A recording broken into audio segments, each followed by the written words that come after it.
Just a quick video on the dash layout and the controls for this thing.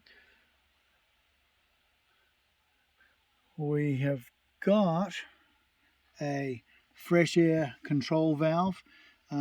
When that is pushed in, the valve is open and it's giving you fresh air to your feet underneath you here. We've got a windshield washer button there, which operates the washer jets up by the wipers. Next to that we have a choke, which is connected and fully functional and required and helpful when the car is cold. We have a tachometer, 8,000 RPM. We have, let's turn the ignition on and see some of these things working. So ignition on, there's the charge light. That goes out as soon as the motor roars into life. We've got a left directional, a right directional. Speaking of directionals, on the back of that directional switch is the horn button with the two-tone horn.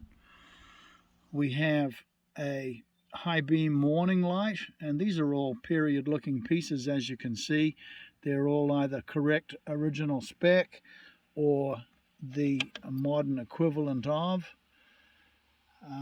We've got the speedometer on the car with nearly 200 miles showing on it, nearly 200 trouble-free miles showing on it. And then we've got our lineup of smaller instruments to keep an eye on everything going on. So we've got an oil temperature, an ammeter. Let's see if the ammeter works. We can turn that on. We can turn the headlights on, and you can see it drop when the headlight draw is happening, and jumps up again to 0 when you turn the headlights back off. We've got the water temperature gauge. Runs a little warm on this car, but I've shot it with the infrared gun. I've got no issues with the temperature it's running at. You can hear the fan coming on, and it immediately does its job, pulls it down a few degrees and turns back off again. Fuel gauge calibrated to the sender in the tank. Oil temperature, oil pressure, another vital in the car, of course. Then we've got all these switches and controls here. We've got the ignition on, start, off. What else have we got? We've got headlights. We've got the marker lights on the first click, headlights on the second click.